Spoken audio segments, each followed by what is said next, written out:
go. Asteroid of fear.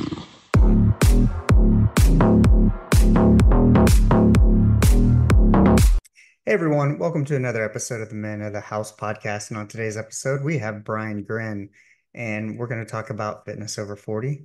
I'm particularly interested because I'm 48, and I know many of my listeners out there are between 28 and 44.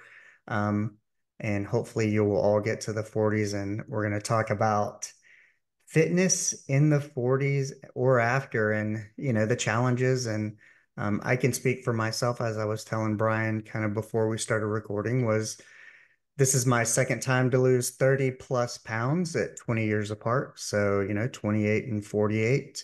And it's been different and Hmm. challenging. So, how are you doing today?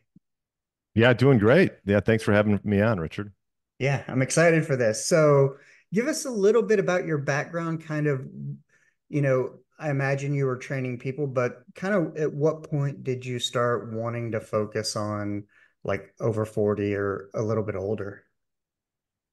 Yeah, I started training probably almost 20 years ago and worked with a lot of just general population individuals and just with strength training. Started out in a Mhm. small studio, me and a couple of trainers, and did that for like 10 years and just decided to sort of uh, change my sort of audience, a sense that I was working with a lot of like younger kids in the Mhm. beginning, and then realized as I got older that perhaps there was a niche with like the 40 plus, Yeah, and I was getting there as well. So these were individuals that I could relate with, and yeah, just started getting into more than just the strength training side, more like nutrition, sleep, stress, things like that, and because they all sort of go together. right. And yeah, I just started working with individuals pretty much 35, 40 plus, and it's just been a good market for me, and so individuals that I could obviously relate with. So Well, it's kind of one of those things of, I can remember I started off in undergraduate school working at a fitness studio as a front desk person. And then I graduated with a BA in health and kinesiology, got my personal training certification, and became a trainer. And part of it was a result of me losing 30 something pounds, I think about 38 pounds, and kind of having that know-how. But I can remember they always say that, it typically when it comes to results, it's not what you're doing in the gym, it's what you're doing outside of the gym. And so, like, kind of when you mentioned stress, sleep, diet, everybody knows, of course, about diet, but I think as we've evolved, and one of the things I've noticed over the past 20 years in losing that weight is we take into account so many other factors. And now we have like devices like I'm wearing a Whoop mhm. that will measure strain, recovery, and sleep. And you have to they have the Aura rings, and you have to wonder about the degrees of accuracy as it relates to that. But I think if anything else, it can give you like a baseline of like, I can look at my strain and go, okay, if I'm trying to reach this target, I know I need to do a little bit more. And it made me think about like, hey, even though I went to the gym today, or maybe I only got into a walk, maybe I can do some burpees or something and get my heart rate up and increase that strain a little bit. And I thought that was kind of interesting because um, in the outline I have in some of the questions we'll talk about are some of the micro workouts and whatnot. But give us the importance of muscle as we age. Why is it important that we should be doing strength training? Because I think there's always the concerns when you talk about people getting in the weight room, they talk about they don't want to get too big. And we typically know anybody who has studied it long enough that that's not always the case. Yeah. Yeah, I mean, I think you hear that a lot of times from women as well. I know with like my wife, she was more of a runner, and we've been Hmm. together like 4 years, and I got her in the strength training, and yeah, she looks great. Like it's like there's nothing to fear from strength training. I think that, even if you're just starting out, maybe find someone to sort of get you going, give you some guidance. But I mean, we all know that, you have this sort of involuntary loss of muscle as you age, Right. and also known as sarcopenia. typically it's like about 3 to 8% per decade after the age of 30. Oh, And it's even higher after the age of 60.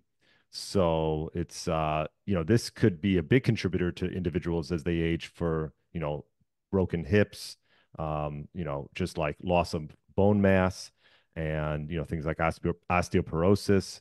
So, I mean, there's so many reasons you could probably do a whole podcast about it, but I think it's important to strength train one just for functional daily life, getting up and hmm. down, I mean, for example, doing like just let's say a deadlift where you're trying to get into like hip extension and strengthen your glutes. I mean, these are things that are going to apply to your daily life, walking upstairs, getting Right. up out of bed. So I think it should just be a top priority for individuals. I mean, we're all aging, right? So especially 40 plus, that this should be the sort of the hallmark of your routine throughout the week and the month. And so, obviously the advantages of building muscle and changing body composition is great as well. Trying to get visceral fat down, that belly fat, um, which could be difficult for some people, but muscle is metabolically active, and when you're Right. at rest, it's going to burn more than fat will. So these are all just some of the reasons why building strength and muscle is so important as you age. Yeah, I think kind of some of the points you made were great that, especially as you age, kind of this daily life thing. I look at that a lot and going, so my father's 70, he just had knee surgery, but he's had shoulder surgeries. And he gets care through the VA for people to help him with tasks, but um, if he was able to do more, it just Hmm. happens to be that way. But there's things. I mean, it's not just walking, but what if you have to lift 40 pounds? Or I do Uber Eats and I often deliver 50-pound bags of dog food, Are Yeah. you able to do that?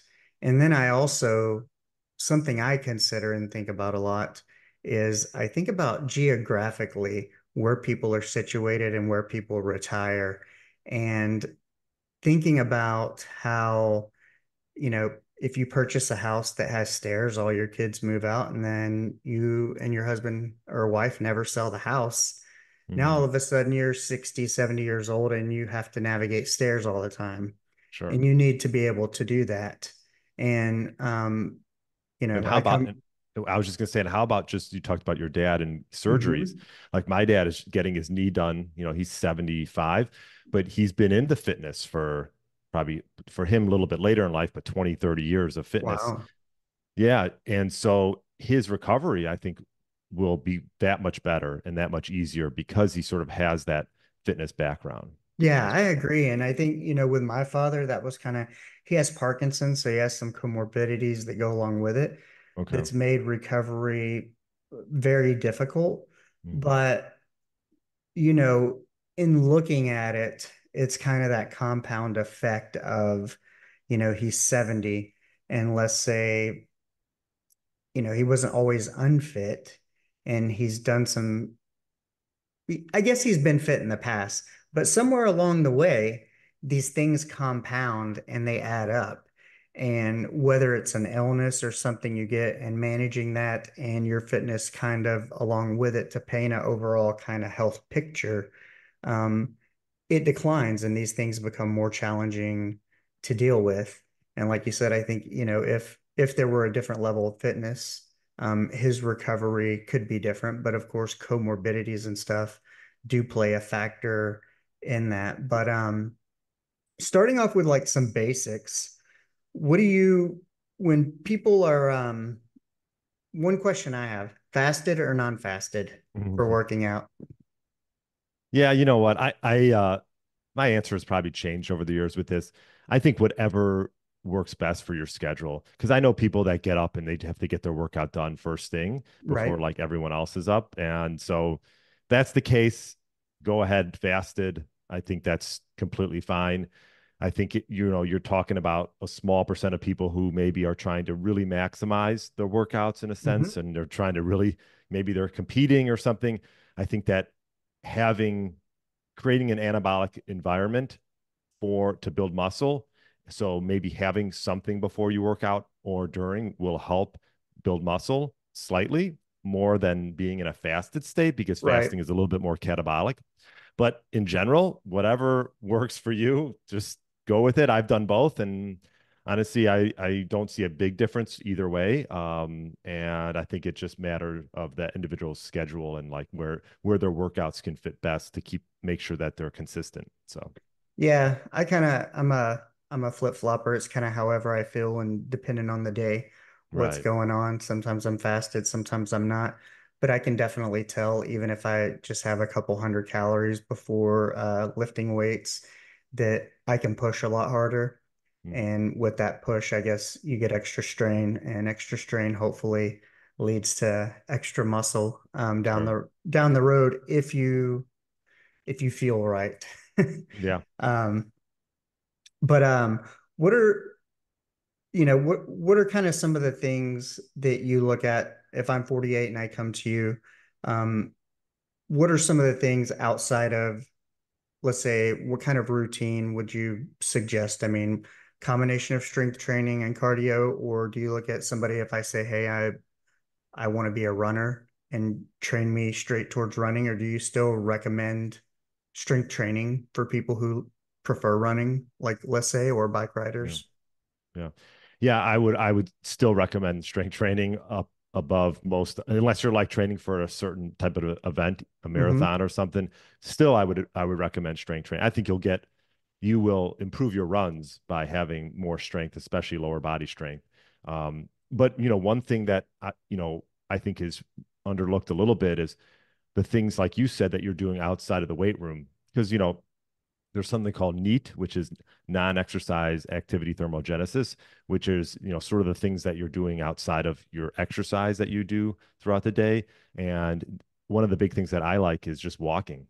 I Hmm. think that try to get my clients walking at least once a day. And obviously I have dogs, so it helps. That's easy to do.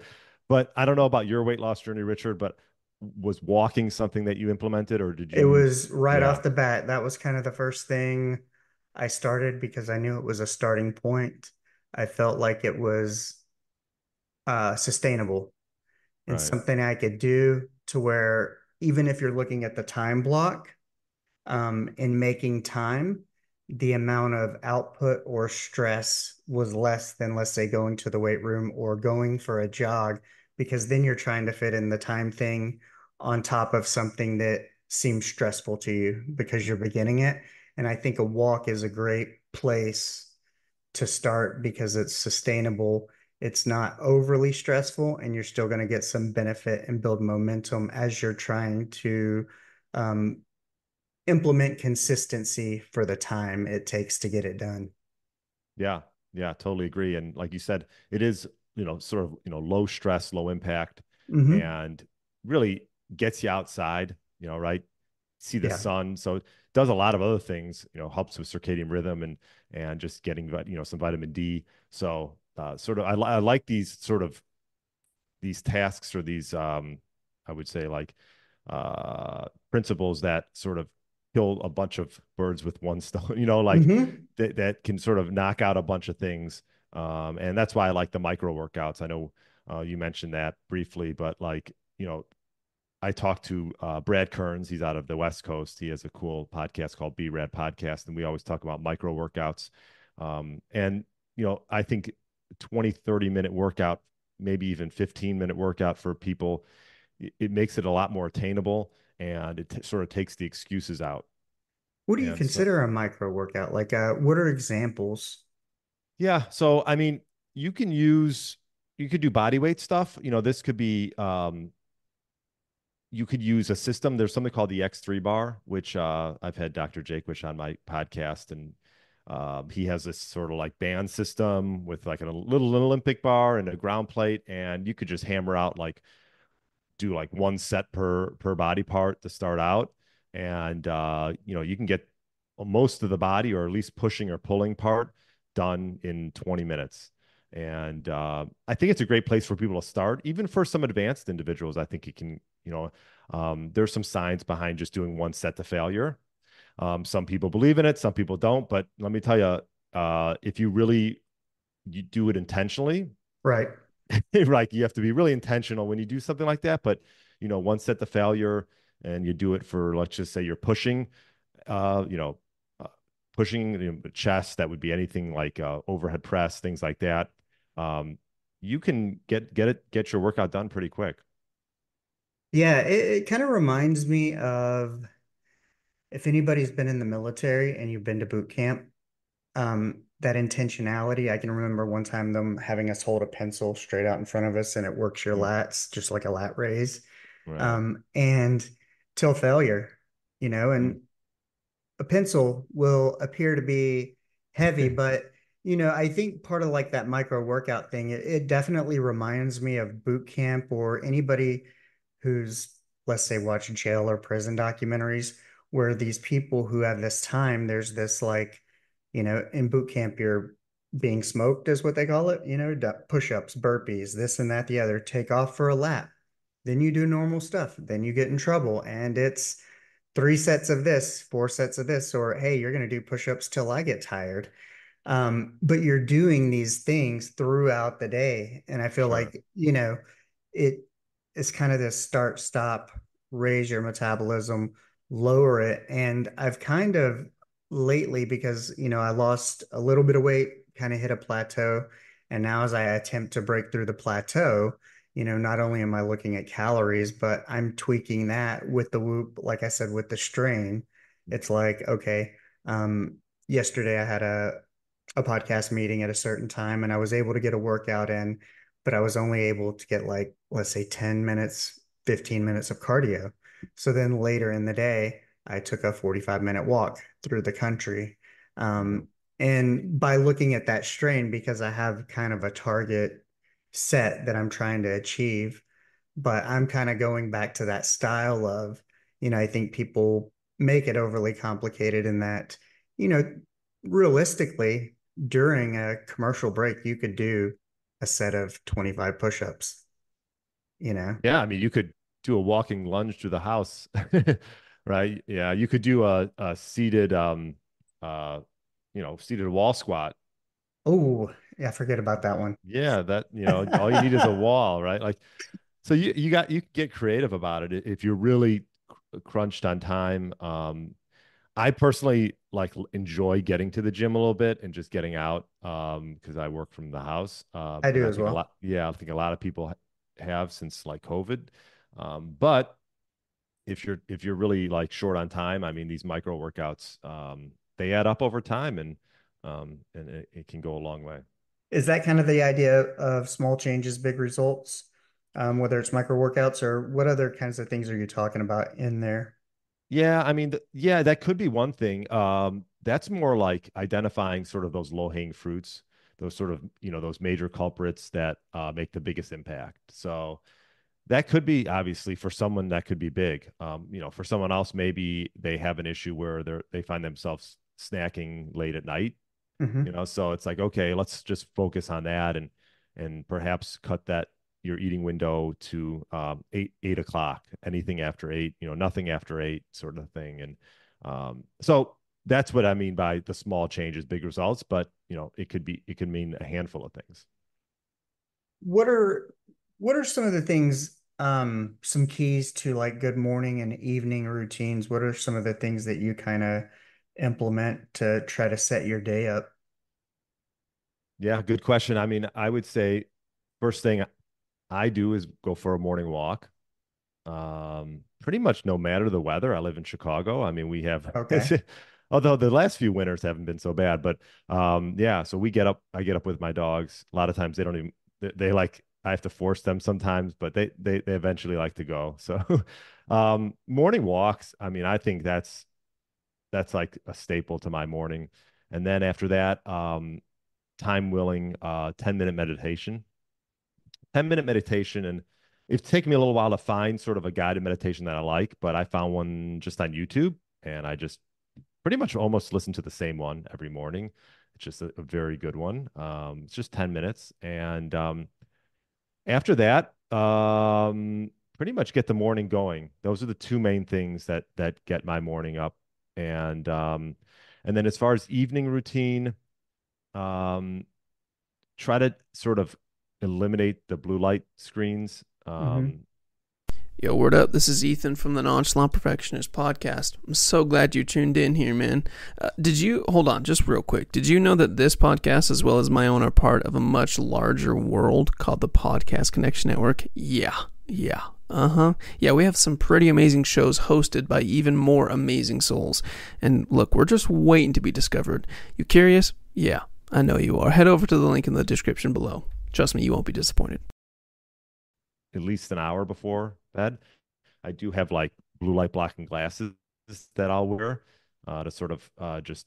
I took a little while to get used to them. I don't know if you ever tried them, but um, they're great, and I find that I get to sleep quicker when I have them on towards the evening. So Hmm. big fan of that. Yeah, and yeah, I'll just try to read a book, wind down a little bit, maybe play some guitar, and those are sort of my morning and evening routines. Yeah.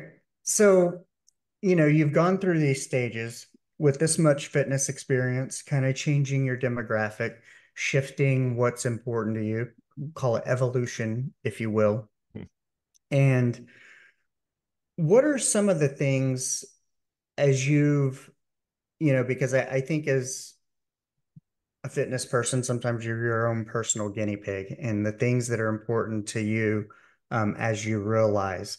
So you kind of help your clients implement them. But what are some of the stumbling blocks that you've had to kind of overcome as you've dialed in your routine to kind of get where you are to understand these are the things I think are important?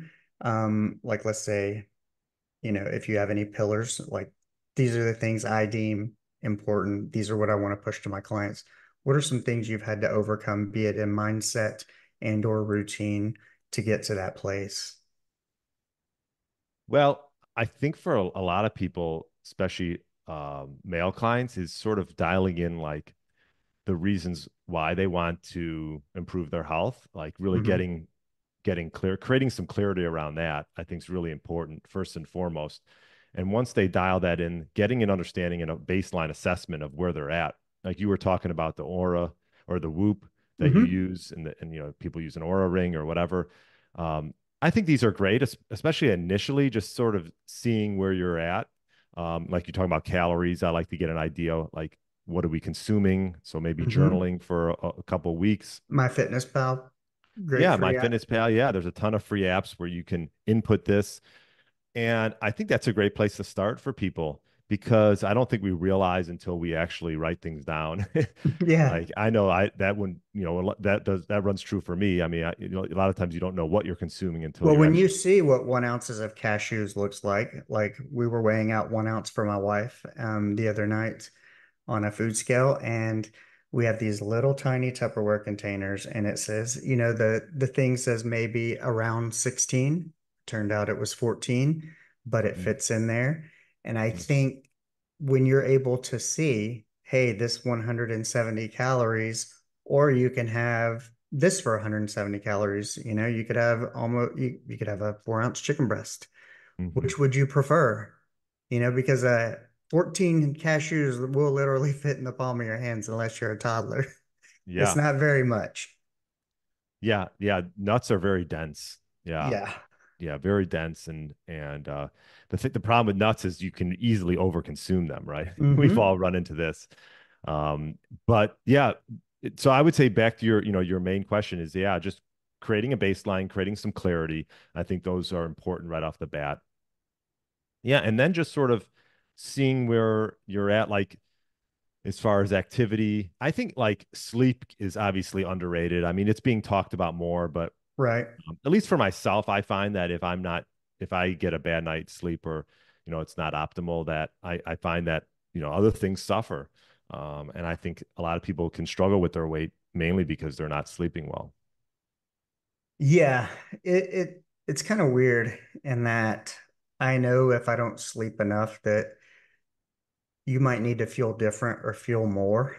Or Hmm. if I'm feeling mentally depressed a little bit, let's say, um, I should probably add the right fuel, things that can boost that.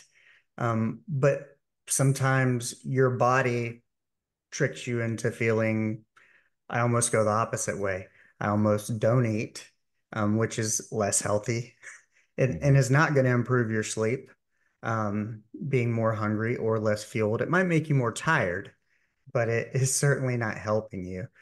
Just like when you think of whether you're repairing muscles or you're sick, and you talk about nourishment for your body, your body needs these things. And oftentimes I find that whether it's lack of sleep, low mental health state, any of those things can really kick us off some of the basics that as opposed to leaning back into the basics, sometimes we tend to withdraw or spiral a little bit. And it's kind of that all or nothing. You have Hmm. one bad day and people spiral back into the hole. But Yeah. I mean, I think someone that's just starting out, I think yeah. it's really important to sort of stay on your game or have a coach.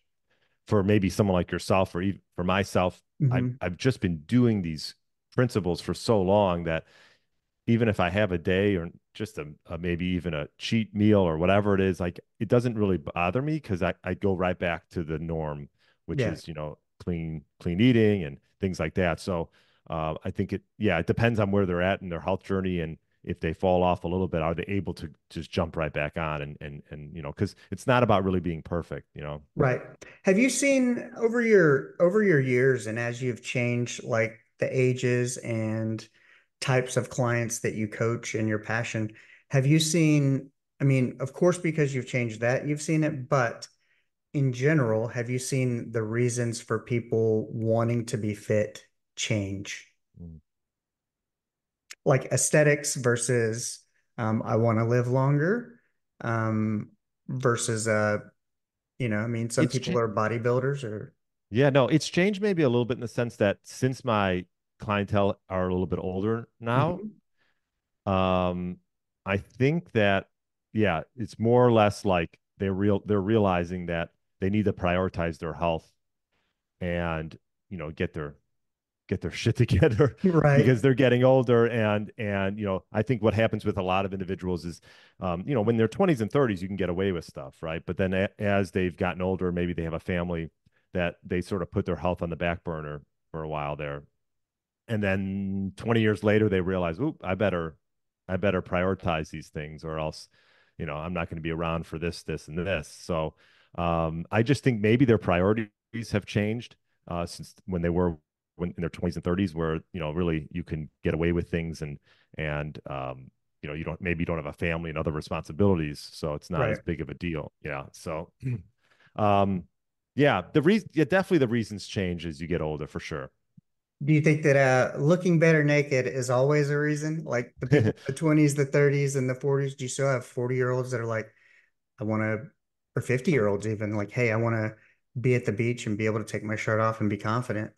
Yeah, I mean, for sure. I think it's just a confidence thing. Whether it's being with a loved one, just feeling confident in their bodies and themselves, or just being around other individuals. Yeah, for sure. I mean, not even with the shirt off. I think just how their clothes fit and how they Hmm. feel about that. And so, yeah, that in itself can be a sort of a guiding reason for people to talk with me.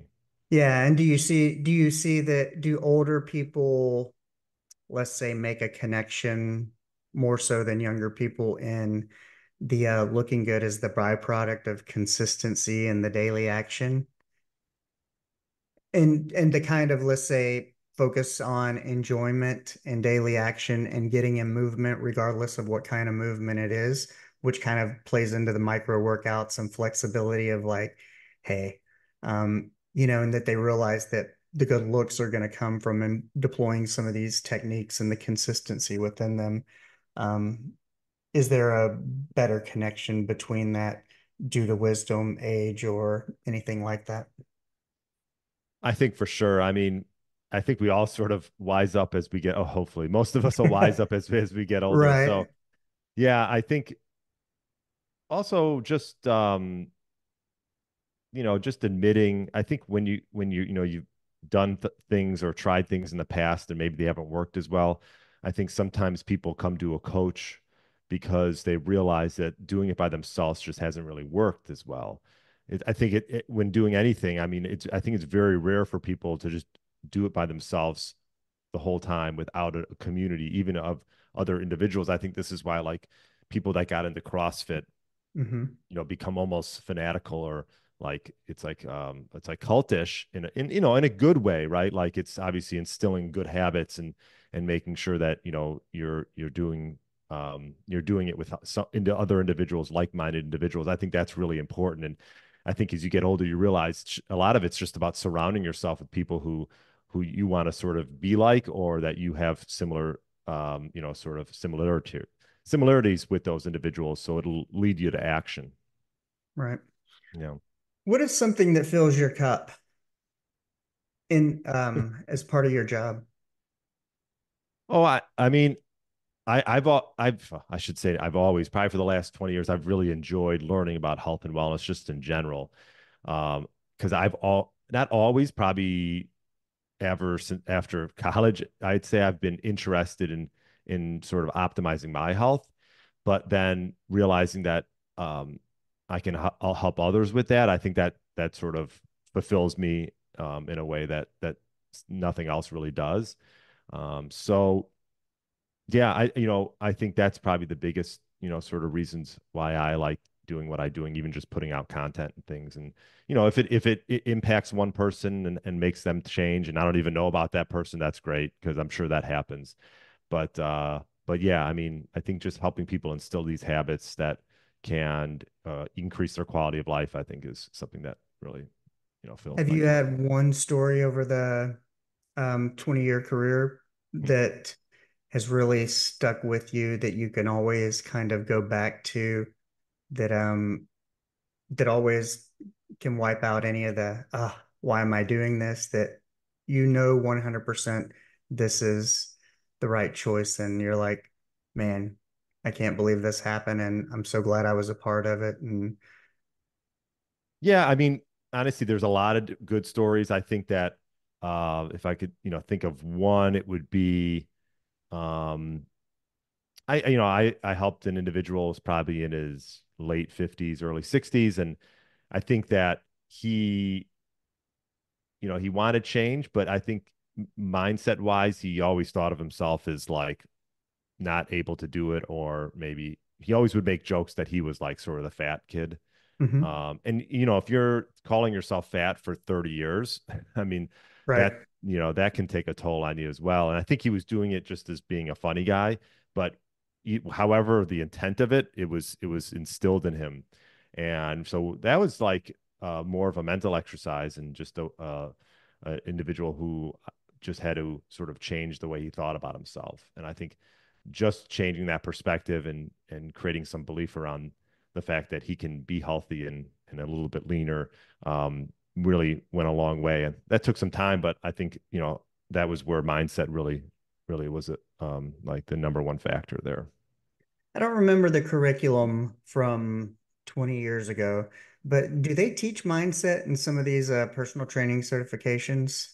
Yeah, they do. I mean, I've gone through, a decent amount of them, and some more than others. But yeah, mindset is something that comes up depending on the one that you do. But yeah, maybe I would say at least 80% of them touch on it, some Right. in more depth than others. Yeah, Yeah, because it has been 20 years and so much has changed over 20 years.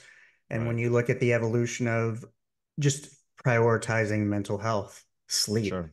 stress, there's still that grind culture out there, but there's also this culture of leaning more towards a balance. You've Mhm. always had kind of polar opposites, grind and lazy, and then of course, like any truth, it's somewhere in the middle. Yeah. But Yeah, I we're would it agree. seems like we're trying to get to that area and we're prioritizing so much, and that's kind of why I wasn't sure if some of these certifications, if we're starting to see more trainers come into whether it be studios or big box type training facilities with a more holistic, well-rounded approach. And of course, it's going to depend on what type of client you're training, what their goals are, specificity wise. But, I'm just kind of more curious if some of the trainers entering the fitness industry are coming in with more kind of holistic views, training, education, and whatnot. Yeah, I would agree with that.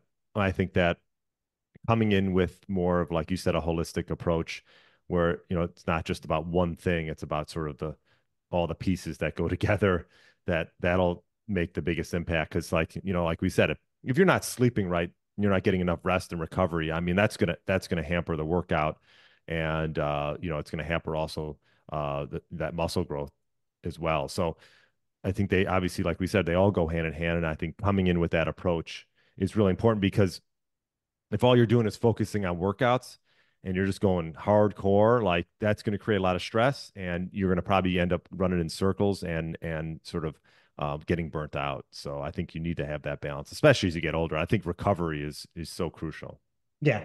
As you get older, I would probably say nutrition and recovery, Mhm. Yeah, which I would nutrition agree. is probably part of recovery.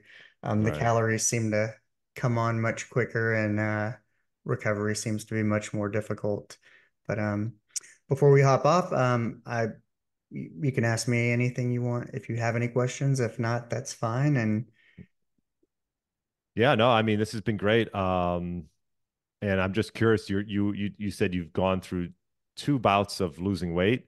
mhm. And I think we talked a little bit off air, but what's the difference? One was it when you were younger, and now as you get a little bit older, what's the biggest Yeah, difference? Yeah. 28 versus 48, 20 years apart, 30 pounds, 30 plus pounds. Um, well, for one, when I lost the first, it was because I got a job at a gym, and Mm, I had uh workout accountability coaches, people to work out with. And that definitely accelerated it. But being around people who would call you out on, um, hey, you're eating that. Do you know, kind of like the cashew example, do you know that cashews have this many calories and you could have this instead for the same amount? mm, And you're going to get more protein. And so I think I'd got a good part of knowledge then, but definitely you can push so much harder when you go with a trainer. mm, Um, they're there to get you. And, if you're not into designing the workout, you can kind of go hands free, mm, mind free, and just show up. And, I do business coaching, and the same way somebody would do fitness coaching. I think coaches are crucial, and you should get one definitely in the beginning. But yeah, it kind of gives you that accountability, but the you can just go so much harder, I think, when you're younger. The recovery is better, um, I think. But and the other thing that I've noticed, we've evolved, and like I didn't have a Whoop band 20 years ago. I didn't have mm, a Apple Watch 20 years ago. So it was much more difficult to, whether it be get your body scanned, track your calories. I think we did have MyFitnessPal, but I started off writing, proteins, carbs, fat, and all that. And so, yeah, we've evolved. And so some things of the process are easier, mhm, but I think the physical part in dealing with age and, when you spend 18 years, I had some fitness in there. Don't get me wrong. There were some times I was like low and would teeter totter and, you know, but for me, I drank a lot during some points of that 20 years, and I would get that and then quit drinking and lose some weight and get into exercise and kind of back and mhm, forth. And so I think, um, doing the unnecessary damage, if you can avoid it, um, do so, because mhm, it does get more difficult and you hit those plateaus. And, I haven't weighed this weight since that same 18 years ago. So I'm happy about that. And I'm still trying to get back down to what I did then. But, hitting that plateau, we're talking, let's say 18 months versus maybe 9 to 11 months, progression wise. I think you yeah. can just, when you're younger, you can go harder. But also, I did. work at a gym and did have trainers around me all the time. And I think therefore too, with that gym, you're in that environment more. And so I Mhm. think whether I knew about it then or even considered it kind of like micro workouts, you might be running through cleaning all the equipment and push a set, or you're grabbing weights and re-racking all the weights from all the clients who are out Right. there. And so, yeah, it was just my output a lot more. And, but it's been fun. I look back and I go back and I go, what was good? What was better? Um, but, I think regardless, the knowledge is out there. And I think kind of it's not just a matter of getting the workout and doing the workout. You need to learn about logging your food. You need to learn about recovery and sleep and put those things into play and start walking like I did. That was kind of the first thing was, Mhm. hey, and trust the process. I didn't know before, but it was kind of like I didn't see any progress for a long, long, long, long time. And then I just woke up one day and it was different. It was like I was down 10, 12 pounds. Mhm. I just look different. So I say trust the process, consistency, go daily. Those walks add up. Don't discount the walk. Even if you use the walk as a decompression after work or to wind up your day, listen to a podcast. Um, as I had quit drinking and was doing mental gymnastics around my reasons why and convincing myself, no, it's not good for you, this and that. Podcast walking was that way to think things out and Yeah. kind of get you going, boost your dopamine a little bit, raise your endorphins, and kind of give you that natural boost that I needed. And so um, I would say it's been more beneficial, and I know how much more important it is. And the difference was at 28, I just didn't want to be fat and wanted to look good. At 48, I'm like, I have a 10-year-old daughter, and I'm tired of feeling like crap and looking like crap, of course, is part of it, but feeling is a lot worse. If you feel bloated, your knees, now my knees and joints ache a little bit, but it's because I worked out. It's because I put some exertion and Mhm. I feel good about that. I feel like I did something, if you will. And Yeah. that's rewarding. And that's part of my reasons, asking reasons. How the things change because mine were 20 years apart and I was in my 20s versus my 40s and my reasons have definitely changed. Yeah. Well said. Yeah. Well, awesome, man. Well, I Yeah. appreciate you taking your time to spend with me and my guests and audience and Yeah. My, thank my you. pleasure. Thanks for having me on. And I will put everything in the show notes, but go ahead and plug anything you want to plug. Podcast, training studio, anything you have. Yeah, podcast is Get Lean, Eat Clean podcast. Love And that. yeah. And then my website's just briangryn.com where you can find most of my content. And along with my book is there as well. So Awesome. Sounds good. I'll include that in the show notes. And like I said, thank you for your time and I hope you enjoy the rest of your day. yeah, you as well. Thank you. All right, man. Well, that's a wrap. I hope you enjoyed the conversation. Please remember to rate, review, and subscribe wherever you get your podcasts from. Remember, go out and be the person that you want to meet. Let go. Asteroid of fear.